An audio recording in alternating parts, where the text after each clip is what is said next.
So director గారు, so అంటే ఈ కథ తీసుకున్నప్పుడు బేసికల్లీ కాజల్ లాంటి హీరోయిన్ నుంచి ఒక యాక్షన్ మూవీ మనం ఎక్స్పెక్ట్ చెయ్యం. అంటే ఇప్పటి వరకు సరిగ్గా అంటే గ్లామరస్ రోల్సే చేశారు, ఒక యాక్షన్ మూవీ ఇప్పటి వరకు ఆమె చేయలేదు. సో ఆమెను ఎందుకు హీరోయిన్గా సెలెక్ట్ చేసుకున్నారు? అంటే యాక్షన్ మూవీ ఆవిడ చేయగలరండి. అంటే నేను చేయలేరని అనట్లేదు, మీకు కాజల్ని పెట్టాలి ఈ రోల్లో అనే థాట్ ఎందుకు వచ్చింది? ఇది నాట్ ఓన్లీ యాక్షన్ అండి, ఇది సత్యభామ ఎమోషనల్ జర్నీ ఉంటుంది. సో ఆ emotional journey and action also తను చేయగలుగుతారు. ఆ రెండు ఫేజెస్ని బ్యాలెన్స్ చేస్తూ మూవీని బాగా చేయగలుగుతారని తను చూస్ చేసుకున్నాం. నాట్ ఓన్లీ యాక్షన్, ఇప్పుడు కాప్ రోల్ అంటే ఒక యూనిఫామ్ వేసుకుని ఓన్లీ ఫైట్స్ ఉండకుండా, so how she reacts for the case, ఒక కేసు కోసం తను ఎంతో పర్సనల్గా రియాక్ట్ అయ్యింది, ఒక ఎమోషనల్ జర్నీ తనది. సో రెండు బ్యాలెన్స్ చేయగలిగిన యాక్టర్ కాజల్ గారు అనిపించి అలా వెళ్దాం. హాయ్ సార్, ట్రైలర్ చూసినా ఇప్పటివరకు డిస్కషన్ చూసినా క్రైమ్ థ్రిల్లర్ ఇన్వెస్టిగేటివ్ పాయింట్లో వెళ్తుంది కదా అన్న అనిపిస్తుంది. సో దీంట్లో చాలా సినిమాలు వచ్చాయి ఇంతకుముందు, క్రైమ్ థ్రిల్లర్లు ఇన్వెస్టిగేటివ్ సినిమాలు హిట్లు చాలా హిట్ అయ్యాయి కొన్ని.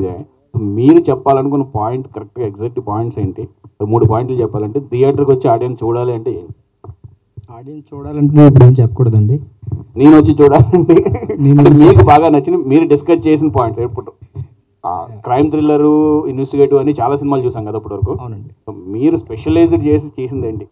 అంటే యూజువల్గా ప్రతి కాప్ లైఫ్లోని ఒక వాళ్ళ కెరీర్లో మీకు ఇంపార్టెంట్ కేసు ఏంటి, మీరు గుర్తుండిపోయే కేసు ఏంటి అని అడిగితే ఒక కేసు చెప్తారు. ఇప్పుడు సత్యభామకి అలాంటి ఒక కేసు అది, కానీ ఆ కేసుని సాల్వ్ చేయలేకో లేకపోతే ఎప్పుడో ఎంట్రీలోనో లేకపోతే రిటైర్డ్ అయిపోయాకని చెప్తారు ఈ కేసు సాల్వ్ చేయలేకపోయానండి. బట్ తన ఆ కేసుని ఎలా సాల్వ్ చేయాలి అని తన ప్రమోషన్స్ వేరే డిపార్ట్మెంట్ కూడా చేంజ్ అవ్వకుండా, లైక్ ఉంటాయి కదా క్రైమ్ ట్రాఫిక్ ఇలాగా, తన సీ టీమ్స్లోనే ఉండి ఆ కేసుని సాల్వ్ చేయాలని తపన పడుతూ ఉంటుంది. తను ఎంత ఆవేదనతో ఆ కేసుని ఎంత సాల్వ్ చేసింది, దానికి ఎంత ఒక జస్టిస్ తీసుకురావడానికి ట్రై చేసింది అన్నది ఒక ఎమోషనల్ జర్నీ అండి. ఒక కేసు ఒక క్లూస్ తీసుకునడం, ఆ కేసు సొల్యూషన్ ఇచ్చేయడం అనేది యూజువల్ క్రైమ్ థ్రిల్లర్స్ చూస్తూ ఉంటాం కదా. Not like that, she is travelling with that family and దానికి ఎంత జస్టిస్ ఇచ్చింది అన్నది ఈ స్పెషాలిటీ ఇన్ ది స్టోరీ. మొదటి సినిమాకే డైరెక్షన్ ఇదే కథనే అంటే క్రైమ్ థ్రిల్లర్ చేయాలని ఎందుకు అనుకున్నారు? ఇంకో లవ్ స్టోరీలు కానీ అవి ఇంట్రడ్యూస్ అవుతుంటారు కదా.